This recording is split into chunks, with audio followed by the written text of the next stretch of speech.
Hello friends, नमस्कार। स्वागत है आपका गवर्नमेंट एग्जाम प्रिपरेशन चैनल में। आज हम लोग जो देखने वाले हैं यूपीपी सिपाही के जो टेस्ट सीरीज चल रहा है, टेस्ट सीरीज संख्या तीसरा, जो कि बेनिफिशियल होगा UPSI, UP Lekhpal, UP TET, C TET, SSC, GD, LDC, ETC के लिए, मतलब सबके लिए, क्योंकि जो है सब में सामान्य अध्ययन के जो है प्रश्न आते हैं, तो सब में ये बेनिफिशियल होगा। ठीक है, अगर विश्वास नहीं होता है तो आप जो है 15 से 20 मिनट समय देकर देखिए। ठीक है, और आपको एहसास हो जाएगा कि हाँ जो है ये क्या है, सबके लिए बेनिफिशियल है। चलिए शुरू करते हैं। आज का पहला प्रश्न देखिए, हम लोग जो है टॉपिक वाइज प्रश्न करेंगे। 20 प्रश्न होंगे 4 टॉपिक से। ठीक है, तो पहला टॉपिक है भारतीय संविधान से। प्रश्न क्या है, जवाहरलाल नेहरू किस समिति के अध्यक्ष थे? जवाहरलाल नेहरू जो है किस समिति के अध्यक्ष थे?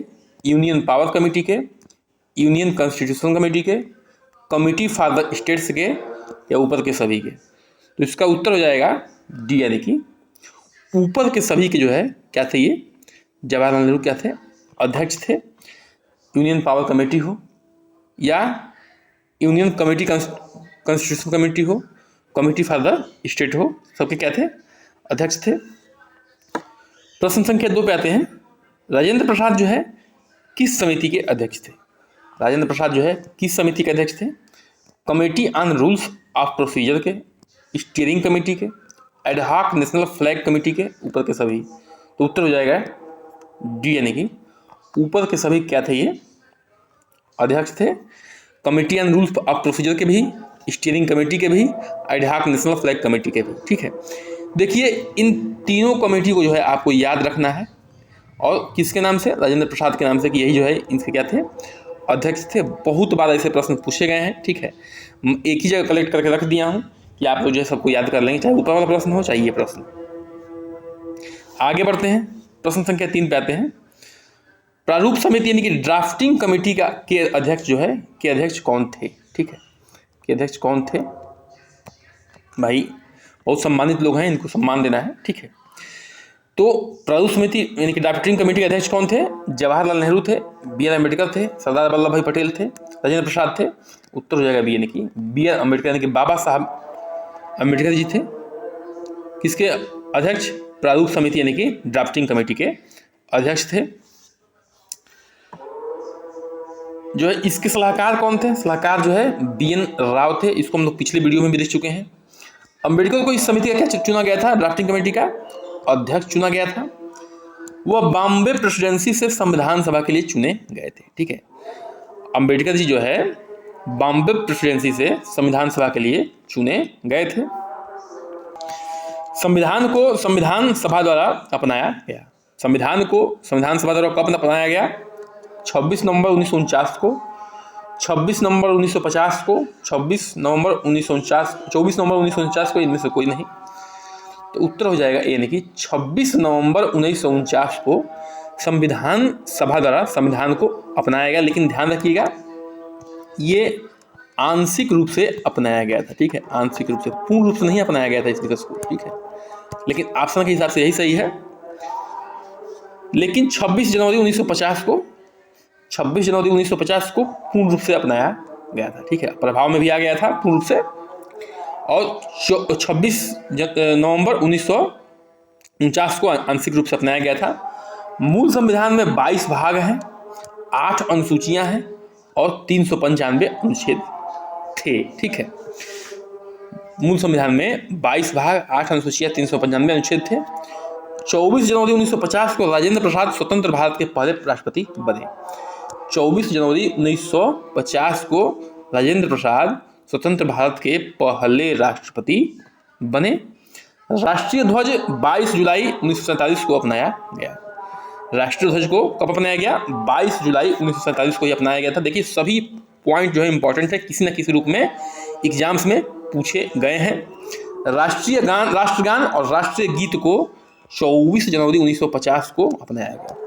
राष्ट्रगान और राष्ट्रीय गीत को 24 जनवरी 1950 को अपनाया गया। तो ऐसे पॉइंट को आपको याद रखना है। प्रश्न संख्या 5 पे आते हैं। संविधान का लास्ट प्रश्न है ये। संविधान निर्माण के दौरान समय लगा? संविधान निर्माण में जो है कितना समय लगा? 2 वर्ष 11 माह 18 दिन, 2 साल 10 महीने 18 दिन, 3 वर्ष इनमें से कोई नहीं, तो उत्तर हो जाएगा यानी कि 2 वर्ष 11 माह 18 दिन जो है निर्माण करने में लगा। तो किसको? संविधान को। ठीक है, तो ये डेट जो है मोस्ट इंपॉर्टेंट है, कितनी बार जो है एग्जाम्स में पूछा गया है।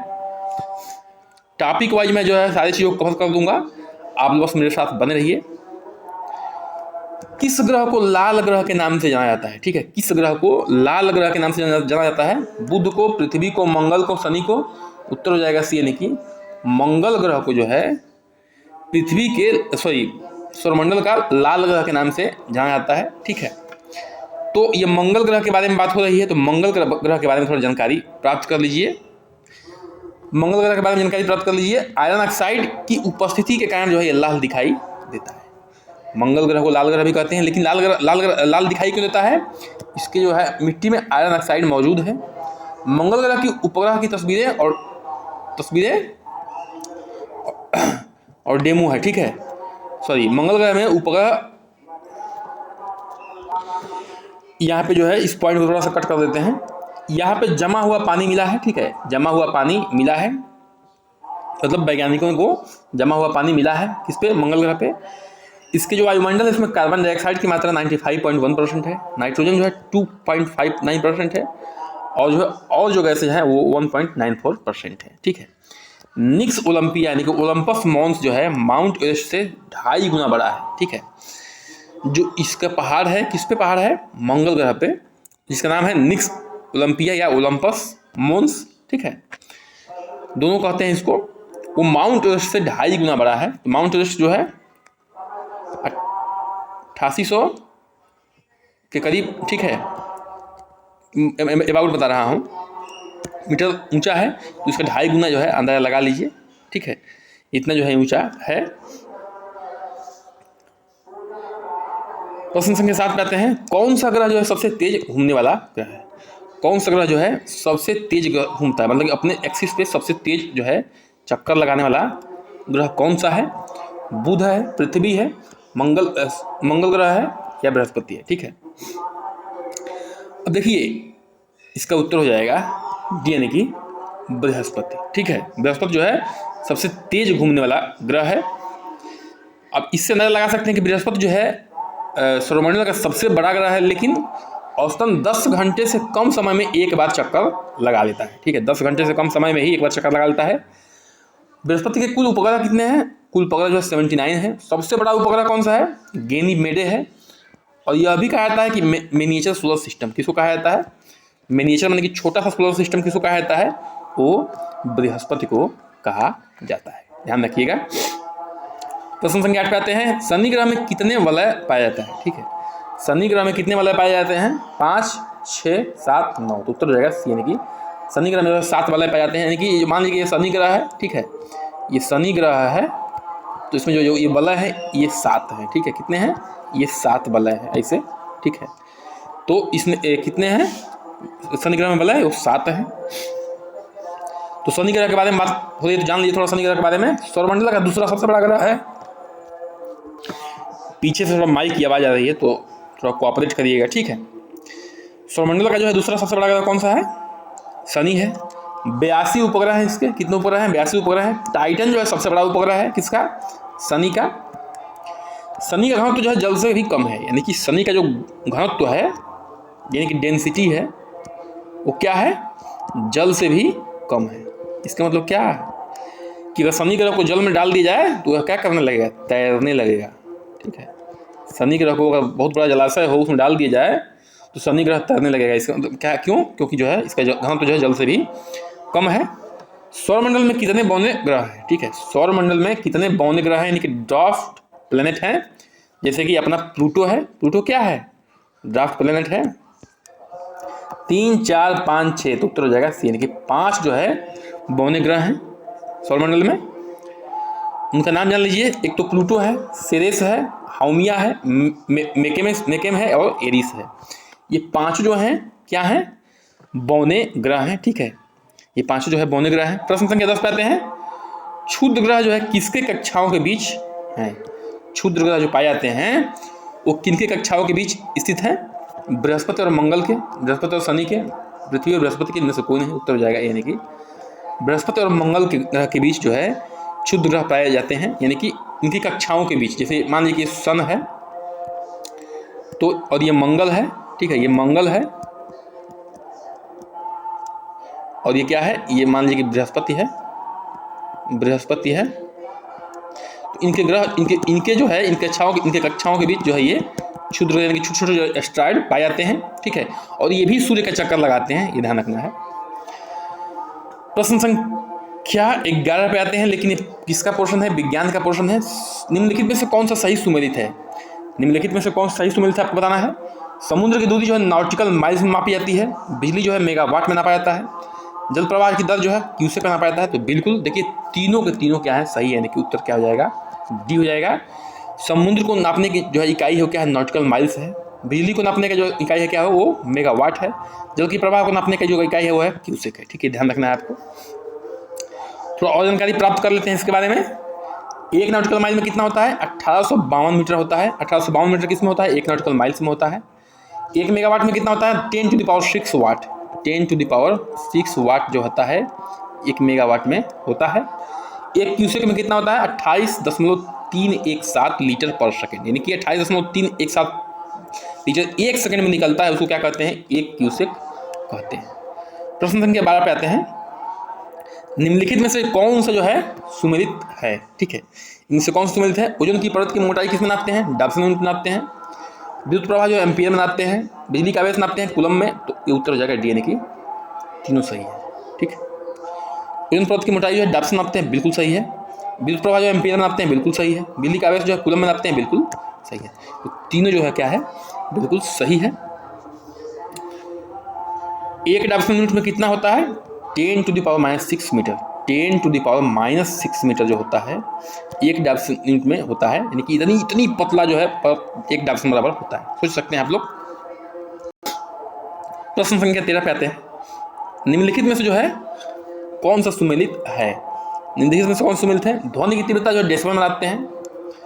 रेडियोधर्मिता यानी कि रेडियो एक्टिविटी जो है क्यूरी में नापते हैं। लेंस की शक्ति जो है डायोप्टर में नापते हैं। तीनों के तीनों सही हैं, उत्तर क्या हो जाएगा, डी। देखिए तीनों के तीनों सही तो है, लेकिन आप जो तीनों प्रश्न देखे होंगे इसमें जो है विशेष प्रकृति के जो है हमने यूनिटों को रखा है, जो कि बार बार एग्जाम्स में आते हैं। तो इनको जो है आप लोग नोट डाउन कर लीजिएगा किसी न किसी कॉपी में और याद कर लीजिएगा, ठीक है। इसका उत्तर क्या हो जाएगा, डी, यानी कि ध्वनि की तीव्रता जो है डेसिबल में नापते हैं। रेडियो एक्टिविटी क्यूरी में नापते हैं। लेंस की शक्ति जो है डायोप्टर में नापते हैं। प्रश्न संख्या 14 पे आते हैं। वस्तु पर लगाया गया बल जो है शून्य है तो क्या होगा। वस्तु विश्राम की अवस्था में होगी। वस्तु एक स्थिर वेग से घूम रही है। ऊपर के सभी या इनमें से कोई भी नहीं। तो देखिए एक सूत्र होता है, ठीक है, जो न्यूटन के गति का दूसरा नियम है, उसके अनुसार F = m/a, ठीक है, यानी कि फोर्स बराबर बल बराबर मास इंटू एक्सीलरेशन। यानी कि जहाँ फोर्स होगा वहाँ एक्सीलरेशन होगा ही होगा, ठीक है। जहाँ फोर्स होगा वहाँ एक्सीलरेशन होगा ही होगा। और एक्सीलरेशन होगा तो जो है या तो बॉडी रुकी होगी, या तो वस्तु रुकी होगी, या उसमें जो है एक्सीलरेशन होगा, मतलब कि वो बहुत तेजी से ट्रेवल कर रही होगी या धीरे गति से ट्रेवल कर रही होगी, यानी रुकते हुए अवस्था में होगी या बहुत तेजी से आगे बढ़ते हुए अवस्था में होगी, ठीक है। एक्सीलरेशन का मतलब यही होता है। लेकिन जब एक्सीलरेशन 0 होता है तो क्या होता है, बॉडी जो है या तो रुकी होगी या समान गति से ट्रेवल करेगी, समान गति से, यानी कि स्पीड जो उसका चेंज होने वाला नहीं है, ठीक है। 10 किलोमीटर पर सेकंड है तो हमेशा 10 किलोमीटर पर सेकंड के हिसाब से ही चलेगी। तो इसका उत्तर क्या हो जाएगा, सी हो जाएगा, ठीक है। क्यों, क्योंकि या तो एक्सीलरेशन 0 है तो क्या होगा, यानी कि फोर्स 0 तो एक्सीलरेशन भी 0। एक्सीलरेशन 0 तो क्या होगा, वस्तु जो है या तो विश्राम अवस्था में होगी, या क्या होगा, एक स्थिर वेग से, यानी कि एक स्थिर वेग से, यानी कि यूनिफॉर्म वेलोसिटी से वो चल रही होगी। प्रश्न संख्या 15 पे आते हैं। जब हम नाव से बाहर कूदते हैं तो वह नाव के पीछे की ओर चली जाती है। उदाहरण किसका है, ठीक है। जब हम नाव से बाहर कूदते हैं, ये नाव है मान लीजिए, इस पर से कोई आदमी जो है कूदता है ये किनारे पे, तो नाव जो है पीछे की ओर चली जाती है, आदमी जो है आगे की तरफ जाता है। तो इससे समझ में आ गया होगा किसका उदाहरण है, न्यूटन के गति का प्रथम नियम, न्यूटन गति का दूसरा नियम, न्यूटन गति का तीसरा नियम। इनमें से कोई नहीं तो उत्तर हो जाएगा सी, यानी कि न्यूटन गति का तीसरा नियम जो है ये फॉलो करता है। अब कंप्यूटर से प्रश्न देख लेते हैं, ठीक है। कंप्यूटर की मेमोरी का सबसे छोटा इकाई क्या है? ठीक है, सबसे छोटी इकाई जो है कंप्यूटर मेमोरी क्या है? बाइट है, बीट है, सूक्ष्म बीट है, या इनमें से कोई नहीं, तो उत्तर हो जाएगा बी यानी कि बीट है। ठीक है, बीट जो है कंप्यूटर मेमोरी का क्या है? सबसे छोटी सी इकाई है, ये ध्यान रखना है। तो एक बाइट में कितना बीट होता है? एक बाइट बराबर हो जाता है 8 बीट होता है। बहुत ही बार पूछा गया है एग्जाम्स में, इसको ध्यान रखना है आपको। निम्नलिखित में से कौन सा कथन सही है? ठीक है, निम्नलिखित में से कौन सा कथन सही है आपको बताना है। सीपीयू कंप्यूटर का मस्तिष्क कहता है। सीपीयू के 2 भाग होते हैं। ठीक है, बिल्कुल सी यानी कि दोनों सही है। सीपीयू जो है कंप्यूटर का मस्तिष्क कहता है, यानी कि ब्रेन ऑफ कंप्यूटर है सीपीयू, यानी कि सेंट्रल, फुल फॉर्म क्या है सीपीयू का? Central processing unit. ये क्या है? कंप्यूटर का क्या है? ब्रेन है। और सीपीयू के 2 भाग हैं, बिल्कुल 2 भाग हैं इसके। ठीक है, ALU यानी कि अर्थमेटिक लॉजिक यूनिट, और CU यानी कि कंट्रोल यूनिट। ठीक है, दोनों जो है क्या है? कंप्यूटर के भाग हैं। तो आपको दोनों पॉइंट सही है, याद रखना है आपको। ठीक है, प्रश्न संख्या 18 पे आते हैं। निम्नलिखित में से कौन सा कथन सही है? तो रैम जो है अस्थाई परमानेंट मेमोरी है, यानी कि स्मृति है। रोम जो है अस्थिर यानी कि वोलेटाइल मेमोरी है।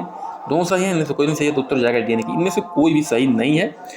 एक्चुअल में क्या है? ये उल्टा है। रोम जो है, रोम क्या है? यानी कि random access memory. Random access memory जो है फुल फॉर्म किसका है? रैम का फुल फॉर्म है। तो ये एक्चुअल में क्या है? ये वोलेटाइल है। ठीक है, ये वोलेटाइल है, यानी कि लाइट चली गई तो इसमें जो है आपको कुछ भी नहीं मिलने वाला। और रोम क्या है? इसका फुल फॉर्म क्या है? Read only memory. ठीक है, रीड ओनली मेमोरी। ठीक है, तो ये क्या है? ये परमानेंट मेमोरी है। ये क्या है? ये परमानेंट मेमोरी है, यानी कि अस्थाई मेमोरी है, परमानेंट है। ठीक है, इसको आप लोग सिर्फ पढ़ सकते हैं, इसमें कोई चेंज नहीं कर सकते हैं। ठीक है, देखिए रीड मतलब कि आप केवल पढ़ सकते हैं इसको, इसमें कोई चेंज नहीं कर सकते हैं। रैम माने कि रैंडम एक्सेस, माने कि रैंडम है, इसका कोई भरोसा नहीं है। ठीक है, तो ये क्या है? ये वोलेटाइल है। ठीक है, ध्यान रखना, ऐसे इससे आप लोग याद कर सकते हैं। अगर कंफ्यूजन हो रहा हो तो रैंडम मतलब क्या है? रैंडम है, इसका कोई भरोसा है नहीं। ठीक है, ये वोलेटाइल है। और रीड ओनली मेमोरी मतलब कि केवल पढ़ सकते हैं, इसमें आप चेंज नहीं कर सकते हैं। कि ये जो है वहीं से बनाया आया हुआ है, किसके द्वारा? कंपनी के द्वारा ही बनाया आया हुआ है। ठीक है, तो ये रीड केवल कर सकते हैं, कुछ चेंज नहीं कर सकते। तो क्या होगा? ये परमानेंट ही होगा जब कंपनी बना के भेजिए तो। ठीक है, ध्यान रखना। प्रश्न संख्या 19 पे आते हैं। निम्नलिखित में से कौन सा एक इनपुट डिवाइस नहीं है? इनपुट डिवाइस नहीं है की बात हो रही है। देखिए, scanner, OMR, barcode reader, monitor. देखिए तीनों तो क्या है? तीनों क्या है? इनपुट डिवाइस है। तीनों जो है इनपुट डिवाइस है। इनपुट डिवाइस का क्या होता मतलब होता है कि कोई ऐसा डिवाइस जो डाटा को, ठीक है, अपने कंप्यूटर के अंदर सेंड करता है, उसको क्या कहते हैं? इनपुट डिवाइस कहते हैं। कंप्यूटर के अंदर जो सेंड करता है डिवाइस, उसको क्या कहते हैं? इनपुट डिवाइस कहते हैं।